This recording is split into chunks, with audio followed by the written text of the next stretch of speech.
It's episode number 17 of this week's Roundup. Let's do it.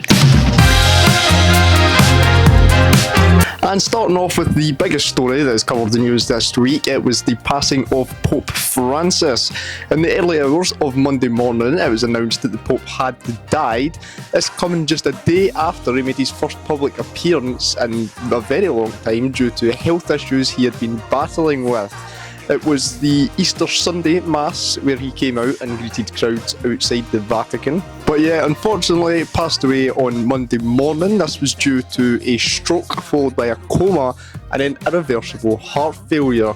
The Pope's open casket was then put on display for mourners all across the planet to come down and pay their final respects to the Pope. And on Friday, after 3 days of lying in state, the casket was sealed ahead of his funeral, which was on Saturday. Then on Saturday morning, the funeral began, taking the coffin from St. Peter's Square at the Vatican to the Basilica of Santa Maria, which is in Rome, which is where the Pope requested his final resting place be. There was over 300,000 people in attendance for the funeral, lining the streets and outside the Vatican in the St. Peter's Square. And just this morning, the images were released of the Pope's tomb, which the public can now go and visit. But what happens next? Well, on the 5th of May, we will see the start of the Papal Conclave, which is where all the cardinals lock themselves in the Sistine Chapel with no connection to the outside world and remain there until a new pope is elected. This is done through a voting system, and one cardinal must receive 2/3 or greater of the votes to then become pope. All votes are burned, and you will see black smoke coming out of the top of the Sistine Chapel during this voting process until white smoke appears, which means a new pope has been elected. And it was quite a week for sports fans this week, as leagues around the world are starting to wrap up. That's better.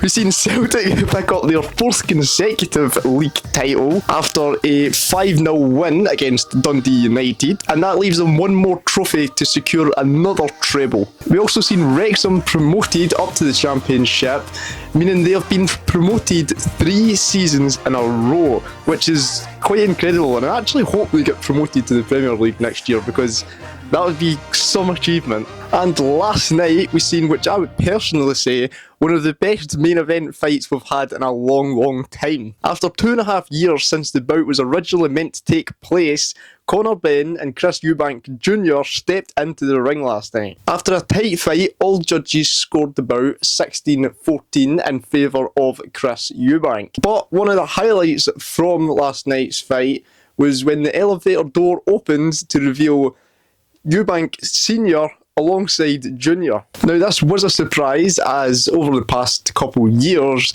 there's been a bit of a rocky relationship there, with Senior not being in Eubank's corner since 2019. But it was only right that he turned up for this fight, as it is a family affair, as Chris Eubank Senior fought Nigel Benn, which is Conor Benn's father. I was getting confused there.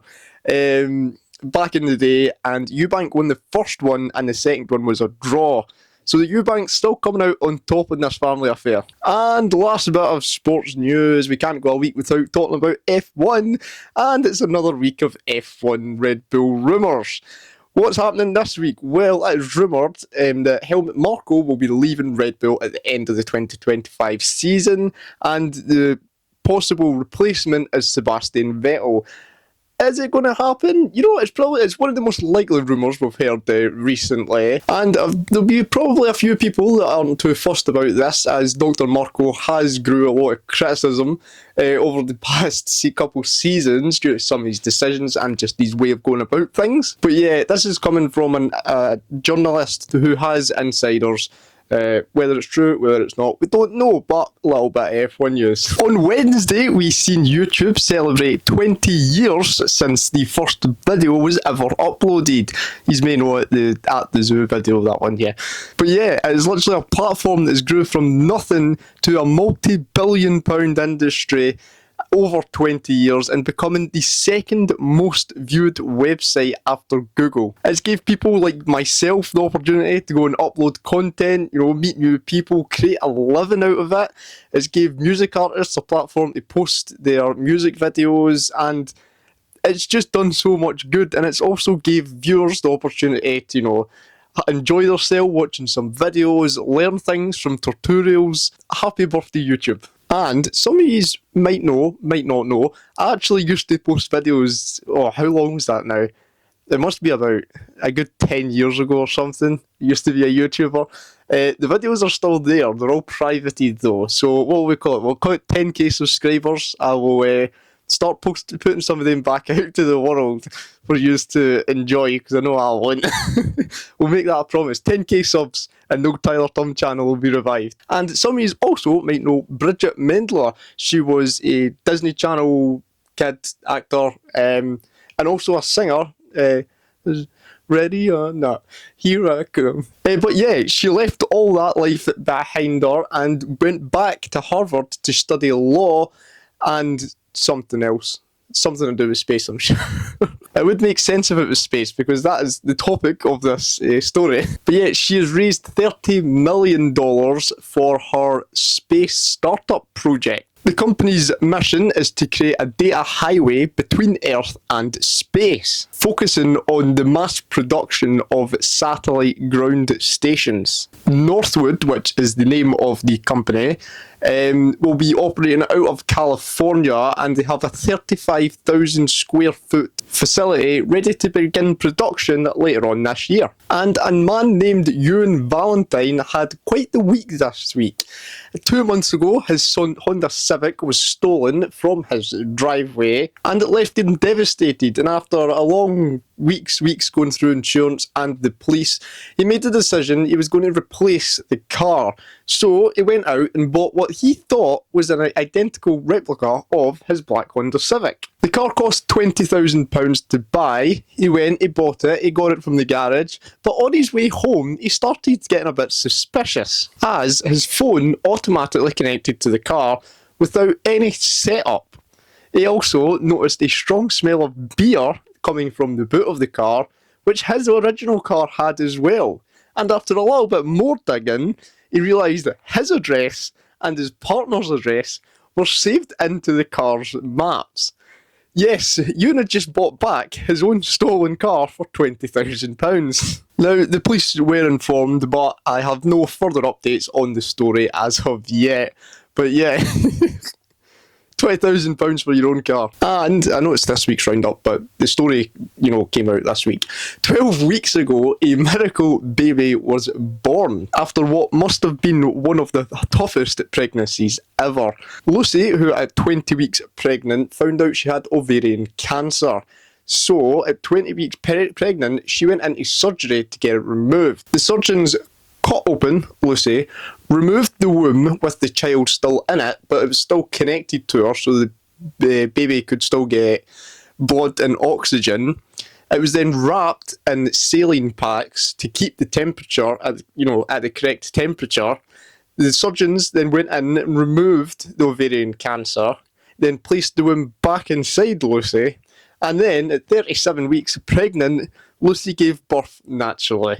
This is groundbreaking and really incredible. And also, it was another just weird week of Kanye West Twitter, or Ye as he is now known, after on Monday he admitted to an incestual relationship with his cousin. I honestly can't believe I'm covering this story. He went on to claim that his cousin, who is now in jail for murdering a pregnant woman, which he says was because he told his cousin that they weren't going to look at dirty magazines with each other anymore. He also said that when they were younger, he showed them dirty magazines when he was 6, and they used to act out what they seen in the magazines. And he finished off his statement at the bottom of the tweet by saying, "My name's Ye, and I sucked my cousins when I was 14. Yeah. Do you think that's bad? Well, it gets worse, because in the past couple of days, he said in a stream he wished he had his kids with Paris Hilton and not Kim Kardashian. Yes, Kim Kardashian, that is the mother to 4 of his children. He wished it wasn't her. What a thing to say. And rightly so, this has caused a lot of his fans to criticise him online. Honestly, for this man's own good, we need to give him a social media ban. And last but not least, it is the London Marathon today, where 60,000 runners will take on the 26.2 mile circuit through London, passing some of England's most iconic landmarks. And as I'm filming this, I am just hearing that a protester's been there and threw pink powder all over the place at Tower Bridge, but I think they have been removed by stewards there. But that is all for this week. Here is my clip of the week. Oh my god, when your son eats your dad as ashes. My son has eaten my dad's ashes. Well, yeah, I probably won't make this a segment in the series, but we have a quote of the week from the Formula 1 quotes. This is Nelson Piquet talking about Nigel Mansell. Mansell is argumentative, he's rude, and he has a really ugly wife. I hope you all have a wonderful week next week, and I will see you again next Sunday at 5 PM. Like and subscribe as well, please.